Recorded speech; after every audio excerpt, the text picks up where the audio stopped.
तो सबसे पहले टास्क में ये होता है गाइस, आपको विंडो पे जाना होता है। विंडो पे जाने के बाद आपको यहाँ टाइप करना होता है डिस्क क्लीनअप। डिस्क क्लीनअप, तो डिस्क क्लीनअप पे आपको क्लिक करना होता है। तो जैसे आप इस पर क्लिक करेंगे तो आपके पास ये ऑप्शन आएगा डिस्क क्लीनअप ड्राइव सेलेक्शन। तो सबसे पहले आपको सी को चूज़ करना है। इसमें सी एफ जी जितनी भी आपकी जो ड्राइव्स होती है वो यहाँ शो होगी। तो जैसे आपको सबसे पहले सी को आपको करना होता है क्लीनअप। तो यहाँ पे सी को सेलेक्ट करके वहाँ पे आपको ओके करना होता है। ओके करेंगे तो इसमें डिस्क आपकी क्लीनअप होगी। तो इसमें सबसे पहले डिस्क क्लीनअप होने के लिए ये जितनी भी जो पूरी सी फाइल है वो स्कैन होगी। स्कैन होने के पश्चात जो आपको फाइलें बताएगा कि कौन कौन सी फाइलें होती है जो आपको क्लीनअप करनी होती है। तो इसमें सबसे पहले जो डंप फाइल, टेम्परेरी फाइल, ये स्कैन होती है इसमें।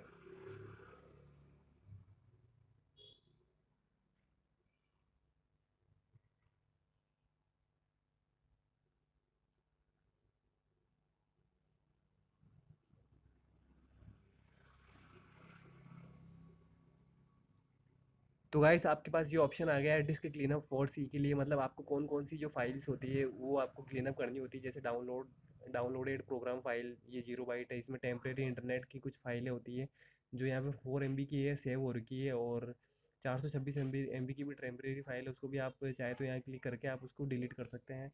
और थंबनेल भी है, वो 75 MB का कुछ थंबनेल है, वो भी आपको डिलीट कर सकते हैं। तो ये टोटल आपके पास ये ना इसमें ये लिखा हुआ total amount of disc space you gain 6 MB आप यहाँ से क्लीन अप कर सकते हैं।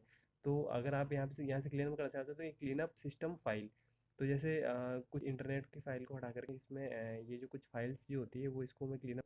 तो जैसे आप क्लीन अप सिस्टम फाइल करेंगे अ,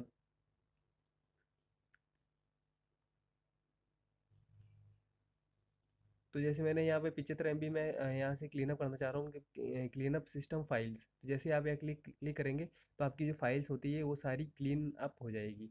तो आपकी वो जो सी फाइल में जितनी भी टेम्परेरी फाइल्स थी वो सब क्लीन अप हो चुकी है। अब यहाँ से यहाँ पे बोलेगा आपको एफ फाइल, जी फाइल। तो जैसे जैसे आप इनको सेलेक्ट करेंगे तो इनमें से भी वो आपकी जितनी भी फाइल्स वगैरह होगी वो इसको क्लीन अप कर देगा।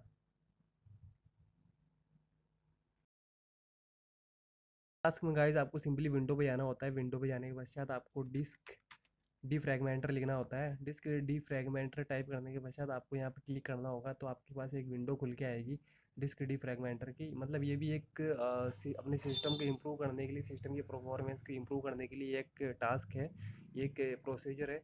तो इसमें आपको सबसे पहले कौन सी डिस्क में ज़्यादा टेम्परेरी फाइलें हैं उसको आपको एनालाइज करना होता है। तो इसके लिए एनालाइज डिस्क पे क्लिक करना होता है।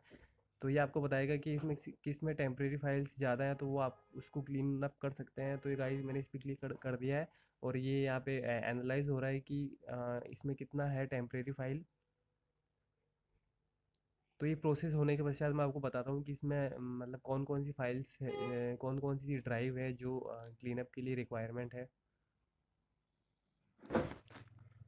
तो गाइस इसके अंदर पूरा डिस्क एनालाइज होने के पश्चात जो एफ जी और ये जो कुछ फाइल है तो इसके अंदर आपको मिला है 0% फ्रेगमेंटेड। मतलब ये जो सी फाइल है उसके अंदर आपके कुछ स्पेस है, 2% स्पेस है जो टेम्परेरी फाइल से भरा हुआ पड़ा है, या कुछ मतलब जो अननेसेसरी जो फाइल है उससे भरा हुआ पड़ा है। तो 2% फ्रेगमेंटेड फाइल प्राप्त हुई है। तो इसको आपको क्लीन अप करना है। तो सिंपली यहाँ पे क्लिक करना है आपको और यहाँ पर इसको डिस्क फ्रेगमेंटेड करना है, डिफ्रैगमेंटेड डिस्क करना है। तो जैसे आप इसको क्लिक करेंगे तो आप ये आपकी जो फाइल है ये मतलब इसकी ये ऑपरेशन में आ जाएगी और आपकी ये जो फाइल है 2% फाइल है ये क्लीनअप हो जाएगी। तो गाइज ये अपनी जो सी फाइल है ये पूरी डीफ्रैगमेंटेड हो चुकी है। 2% जहाँ लिखा हुआ आ रहा था अब इसको भी 0% फ्रैगमेंटेड हो गई है। ये मतलब अपना जो डिस्क है डीफ्रैगमेंटेड हो चुकी है। तो गाइज इस टास्क के अंदर आपको सिंपली जाना होता है विंडो पे। विंडो पे जाने के पश्चात आपको टाइप करना होता है यहाँ पे रन। रन जैसे ही आप टाइप करेंगे और यहाँ पे एंटर करेंगे तो आपको इस तरीके से मेन्यू खुल जाता है, रन का मेन्यू। तो यहाँ पे आपको परसेंट टाइप करना होता है। यहाँ पे मैंने ऑलरेडी परसेंट टाइप पहले से लिख रखा है इसलिए यहाँ पे सेव हो रखा है।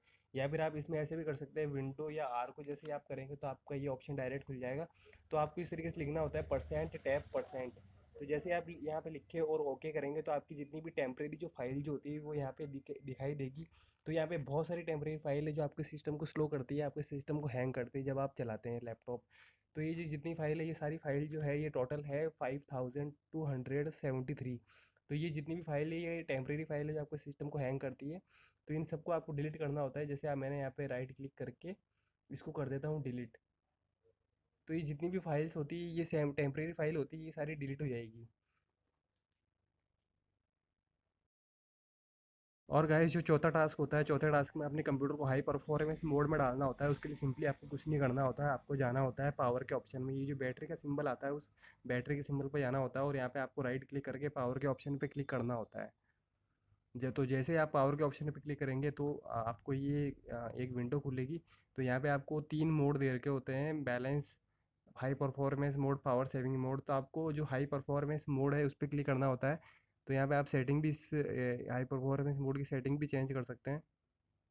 तो आपको सिंपली करना कुछ नहीं होता, आपको यहाँ हाई परफॉर्मेंस मोड पे क्लिक करना होता है ताकि आपका पीसी हमेशा हाई परफॉर्मेंस मोड में चले। तो पांचवें टास्क में सिंपली आपको कुछ नहीं करना होता है, आपको राइट क्लिक करना होता है। राइट क्लिक करने के पश्चात आपको एक शॉर्टकट क्रिएट करना होता है न्यू पे जा करके। तो जैसे ही शॉर्टकट क्रिएट करेंगे तो आपको एक लोकेशन पूछेगा, type the location of the item. तो सिंपली आपको यहाँ पे आपको करना होता है परसेंट विन डायरेक्ट, ये क्लिक करना होता है। उसके बाद में आपको बैक स्पेस देना होता है, एक बैक स्पेस, बैक स्लैश। तो यहाँ पे जाकर के आपको सिस्टम 32 टाइप करना होता है। जैसे सिस्टम 32 ये क्लिक कर दिया और वापस आपको बैक स्लैश देना है और फिर बाद में आपको यहाँ टाइप करना होता है रन DLL32EXE। तो ये रहा अपना ये। और यहाँ पे क्लिक करने के पश्चात आपको करना होता है नेक्स्ट। तो ये आपको यहाँ पे टाइप करना है, उसके बाद में नेक्स्ट पे क्लिक करना होता है। तो नेक्स्ट पे क्लिक करके आप यहाँ पे लिख दें cleanup RAM, CLEA, cleanup RAM. तो ये जैसे आप यहाँ लिख के इसको सेव करेंगे तो आपका जो शॉर्टकट है वो क्रिएट हो जाएगा। तो ये शॉर्टकट ये यहाँ पे मतलब क्रिएट हो चुका है। तो यहाँ से आप जैसे ही क्लिक करेंगे तो आपकी जितनी भी जो अनयूज्ड रैम है वो क्लियर हो जाएगी।